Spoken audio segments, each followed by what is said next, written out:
November 22, 1963, Dallas, Texas. President John F. Kennedy was assassinated while riding in a motorcade through Dealey Plaza. His death shook the nation to its core and left a lasting mark on American history. But more than 60 years later, many questions remain. Who was really behind the assassination? Was it the work of a lone gunman, or was there a more complex conspiracy at play? In this documentary, we will delve into the top 15 conspiracy theories surrounding JFK's assassination, examining the facts, the speculations, and the lingering doubts. Our first theory suggests that rogue elements within the CIA orchestrated the assassination. The relationship between President Kennedy and the CIA had become increasingly strained after the disastrous Bay of Pigs invasion in 1961, when Kennedy felt betrayed by the agency. Following the failed invasion, Kennedy allegedly vowed to splinter the CIA into 1,000 pieces. Some believe that elements within the CIA, fearing for their future, decided to eliminate Kennedy before he could dismantle the organization. This theory gained traction due to the CIA's extensive history of covert operations, including assassination plots against foreign leaders like Fidel Castro. Many point to figures such as CIA Director Allen Dulles, who was forced to resign after the Bay of Pigs. Dulles later served on the Warren Commission, leading to further suspicion about the agency's involvement. Additionally, there are claims that key witnesses and documents were either ignored or destroyed, adding to the perception of a cover-up. The Mafia's involvement in JFK's assassination is another prominent theory. Attorney General Robert F. Kennedy's aggressive crackdown on organized crime during his brother's administration made the Mafia a powerful enemy. Yet, in the 1960 presidential election, it was rumored that mob boss Sam Giancana had helped swing critical votes in Kennedy's favor, particularly in Illinois. The mob may have felt betrayed by the Kennedys, who had initially benefited from their influence and then turned against them. The House Select Committee on Assassinations later found that organized crime figures, including Giancana and Carlos Marcello, had both motive and opportunity to conspire in the assassination. Marcello, in particular, allegedly made threats against the president before his death. Lee Harvey Oswald's known communist sympathies and his visits to Soviet and Cuban embassies in Mexico City in the months leading up to the assassination have led to speculation that these Cold War adversaries were involved. Some believe that Cuba, still fuming over U.S. attempts to overthrow Fidel Castro, or the Soviet Union, seeking revenge for the Cuban Missile Crisis, may have played a role in Kennedy's death. Oswald's ties to communism were well known. He defected to the Soviet Union in 1959, and upon his return to the U.S., he openly supported pro-Castro organizations. The Warren Commission found no concrete evidence linking the Cuban or Soviet governments to the assassination, but some theorists argue that these countries had both the motive and the means to orchestrate the hit. Could Oswald have been a pawn in a larger geopolitical game? Perhaps the most enduring theory revolves around the Grassy Knoll, a small hill overlooking Dealey Plaza. Many witnesses reported hearing gunshots from this area, suggesting that Oswald may not have been acting alone. The famous Zapruder film, capturing Kennedy's assassination in real time, has been scrutinized for decades. Some believe the fatal shot came not from the Texas Schoolbook Depository, but from the Knoll. In 1979, the House Select Committee on Assassinations concluded that acoustic evidence pointed to the possibility of a second shooter. This finding led to the acknowledgement of a probable conspiracy, but subsequent investigations have challenged the validity of this evidence. Witnesses like Beverly Oliver claim to have seen suspicious activity on the Knoll, yet no definitive proof has emerged. Was there another gunman, or was the sound of gunfire simply an echo in the chaos?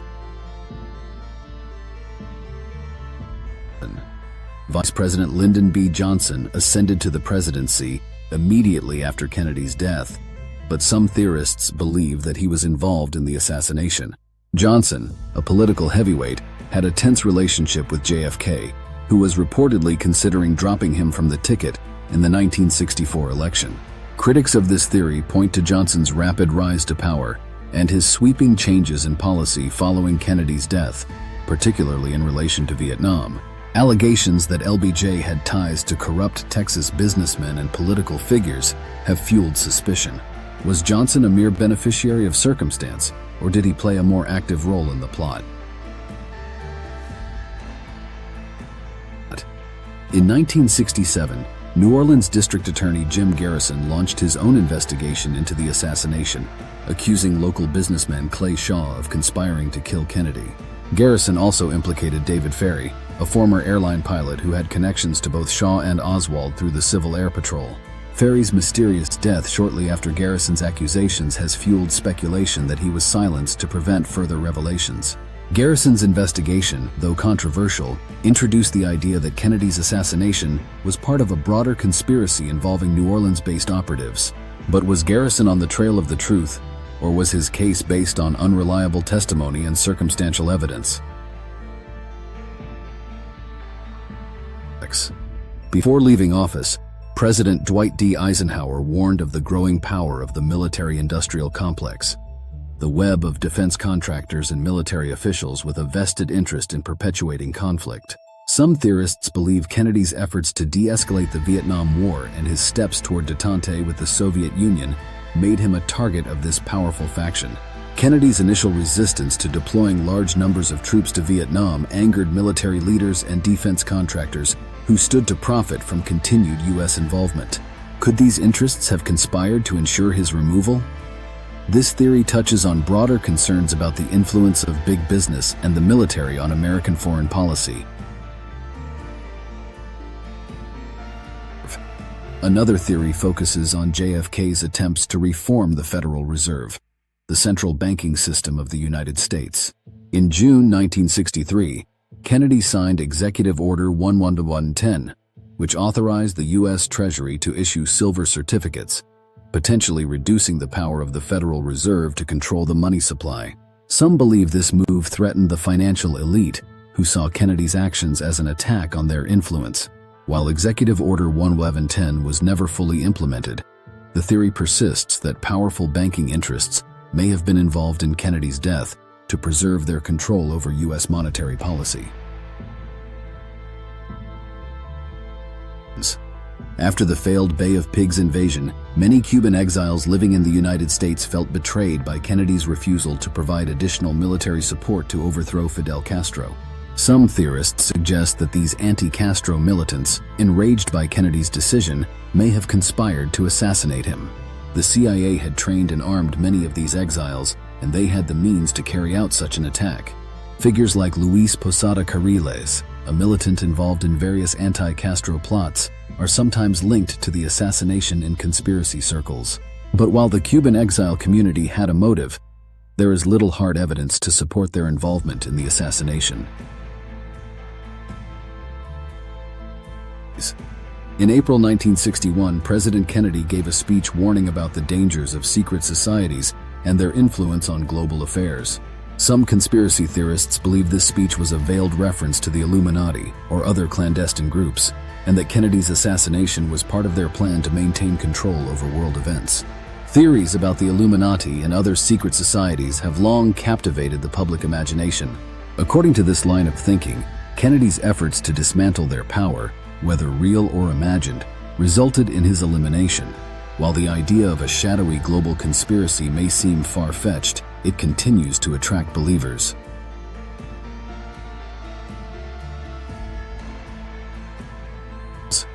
E. Howard Hunt, a former CIA officer and one of the Watergate burglars, was alleged by some conspiracy theorists to have been involved in the JFK assassination. Hunt's work with the CIA and his connection to anti-Castro operations in the early 1960s have fueled speculation that the same forces involved in Watergate were also behind Kennedy's death. Hunt's name surfaced during the trial of Jim Garrison, and in the 1970s, he sued a newspaper that implicated him in the assassination. However, no definitive proof has linked Hunt to the event. Despite his denial, the overlap between CIA covert operations and the figures involved in both Watergate and the JFK case has kept this theory alive. In 1963, President Kennedy was reportedly considering eliminating the oil depletion allowance, a major tax benefit that allowed oil companies to pay lower taxes. This proposal angered some of the wealthiest oilmen in Texas, leading some theorists to suggest that they may have conspired to assassinate him. Texas oil magnates like H.L. Hunt and Clint Murchison have been mentioned in connection with the assassination. While this theory rests on the assumption that Kennedy's policy would have severely impacted their financial interests, there is little evidence to directly link them to the crime. Another theory suggests that elements within the Secret Service were complicit in the assassination by deliberately failing to protect the president. On the day of the assassination, several Secret Service agents were reportedly out drinking late the night before, leading some to question their alertness and actions during the motorcade. The agency has faced criticism for its handling of security on November 22, 1963. Some theorists argue that the Secret Service either knowingly or unknowingly allowed the assassination to happen. Witnesses claimed that agents did not respond as quickly as they should have, and that key security measures were either ignored or altered. Was this a case of negligence or something more sinister?